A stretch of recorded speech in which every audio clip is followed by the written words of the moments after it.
जय गुरुदेव। विवेक हयाती होने पर सर्वज्ञवादी फलों की कामनाओं का भी अभाव हो जाता है।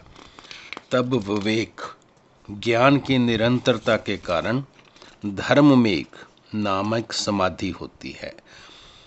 किसी व्यक्ति को ऋण देकर उससे प्रति मास कुछ अतिरिक्त धन लिया जाता है, जिसे सूद, ब्याज अथवा कुसीद कहते हैं।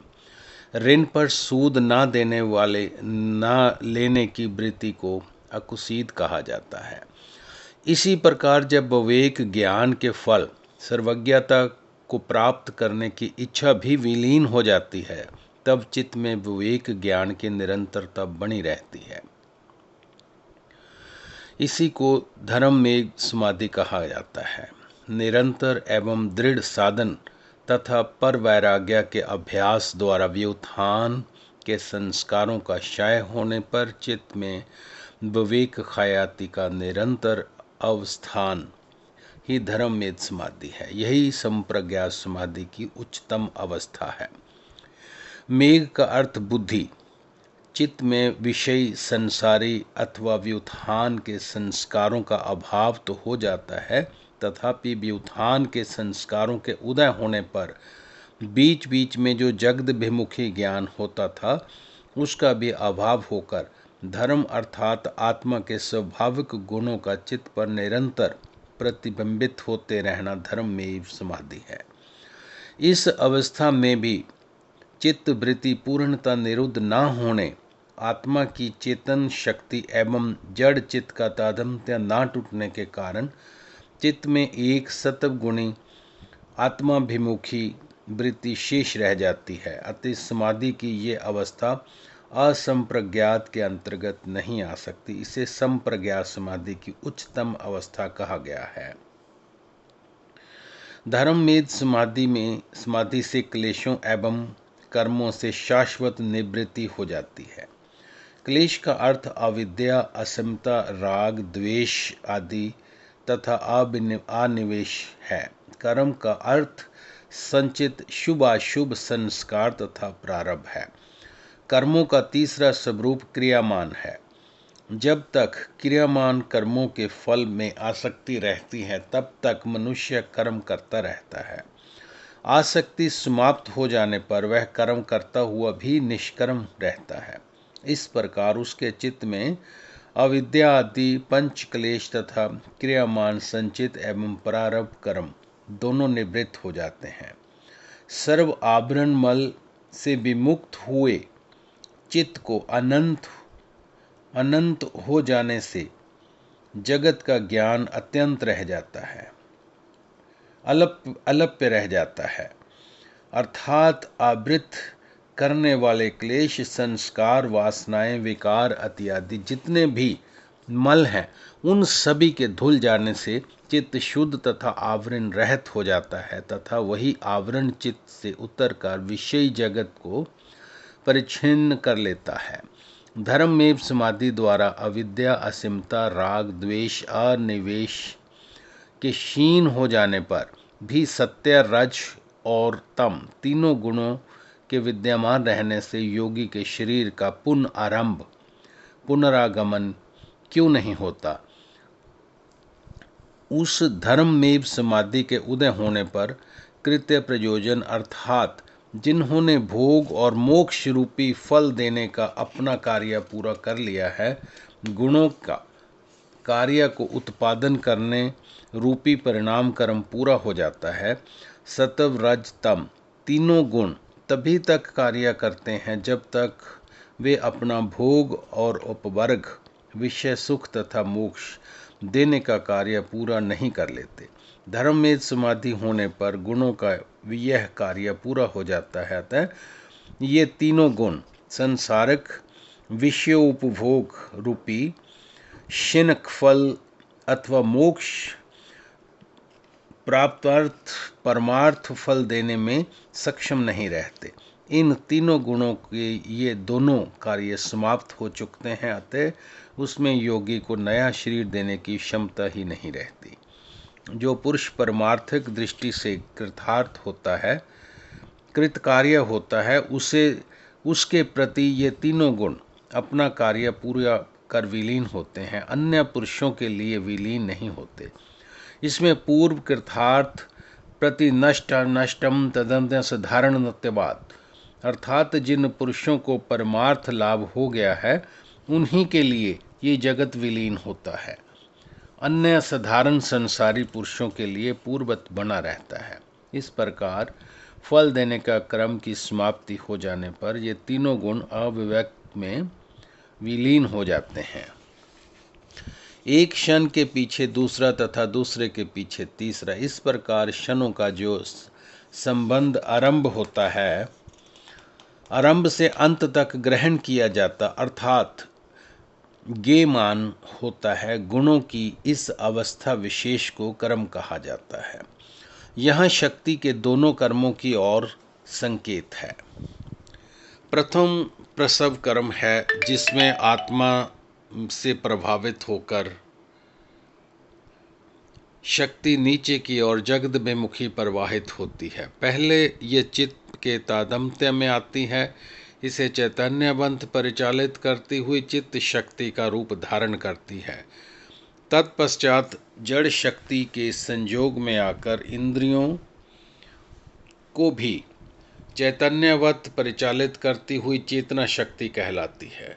इसको प्रसव कर्म इसीलिए कहा जाता है क्योंकि इसमें आत्मा की चैतन्य शक्ति जगत में निर्माण कार्य करती है। जीव का अपने शरीर, कर्म, संपत्ति, परिवार, यश, प्रतिष्ठा आदि में आसक्ति का भाव आ जाता है। कृत्य अभिमान जागृत हो जाता है एवं विषयों में सुख की कल्पना हो जाती है। तदनुसार जीव अपने शरीर, स्वास्थ्य एवं सौंदर्य का अधिक ध्यान रखने लगता है, धन कमाता, संसारिक सुख सुविधाएं जुटाता एवं जगत में भली भांति के निर्माण कार्य करता है।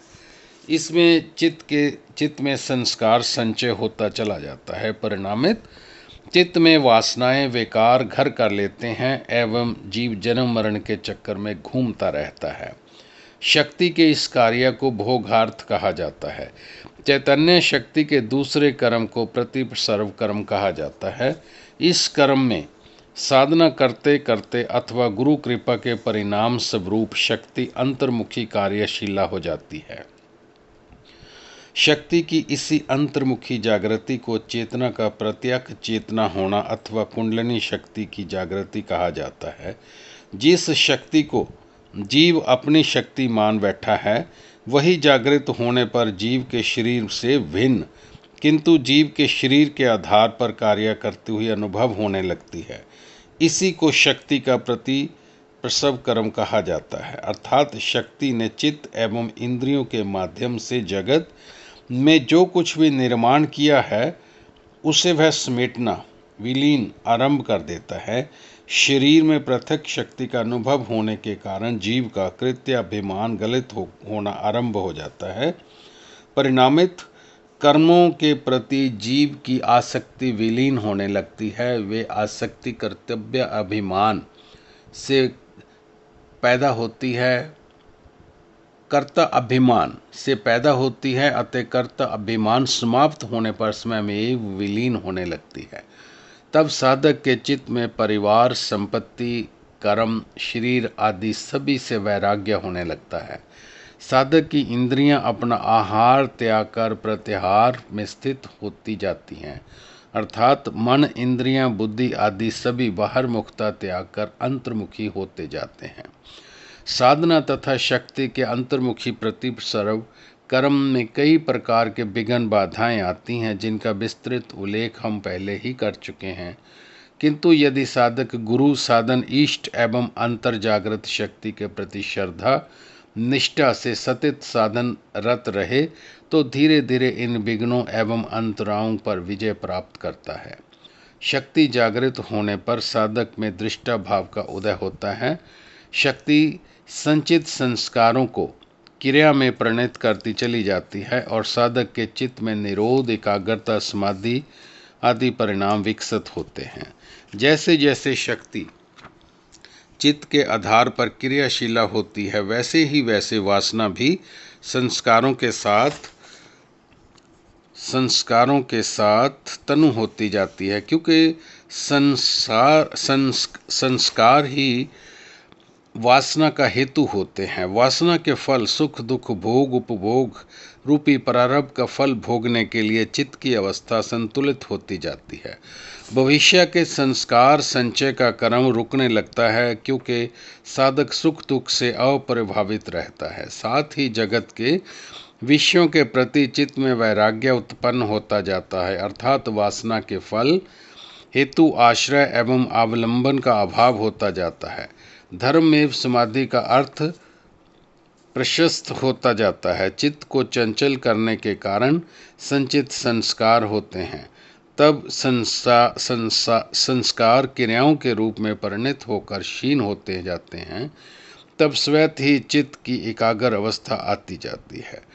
तब आत्मा का ज्ञान प्रकाश चित्त में झलकने लगता है, आनंद बढ़ता जाता है तथा साधक अपनी आत्मा में ही संतुष्ट रहने लगता है। प्रतिपर्सर्व कर्म में आत्माभिमुखी अग्रसर होती हुई शक्ति पहले तो विभिन्न सत्रों पर चित्त की एकाग्रता संपादित करती है तथा साधकों को वितकालनुगत विचारनुगत आनंदनुगत तथा असीमतानुगत समाधियों का लाभ कराती हुई साधक को धर्ममेव समाधि संप्रज्ञात की उच्चतम समाधि में स्थापित करती है। प्रतिपर्सर्व कर्म में अग्रसर होती हुई शक्ति आत्मा के चैतन्य प्रकाश से तादात्म्य जोड़कर निर्वीज असंप्रज्ञात में साधक की स्थिति करा देती है। इसका जब साधक के चित्त में विषयों की ओर प्रवाह बंद हो जाता है, तब प्रज्ञा के उन संस्कारों का भी निरोध हो जाता है।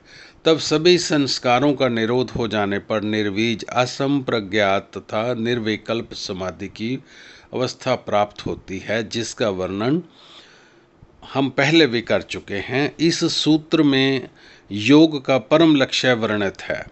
साधक को ये अवस्था प्राप्त करनी होती है जिसमें उसका लौकिक एवं पारलौकिक सभी पुरुषार्थ शून्य हो जाता है, कुछ करना शेष नहीं रह जाता है। तीनों गुण सत रज तम सभी प्रतिपर्सर्व कर्म में अभियुक्त में विलीन हो जाते हैं और केवल आत्म तत्व ही शेष रह जाता है। जगत पूर्णतः विलीन हो जाता है। इसी अवस्था को कैवल्य अथवा स्वरूप प्रतिष्ठा का नाम दिया गया है। अब भगवती चित्ती शक्ति क्या करे, कार्य के बिना वह रह नहीं सकती। लौकिक अलौकिक सभी कार्य पूरे कर दिए, अब उसके पास करने के लिए कुछ नहीं बचाते। वह भी अपनी क्रिया को समेटती हुई आत्म तत्व में विलीन हो जाती है। जय गुरुदेव।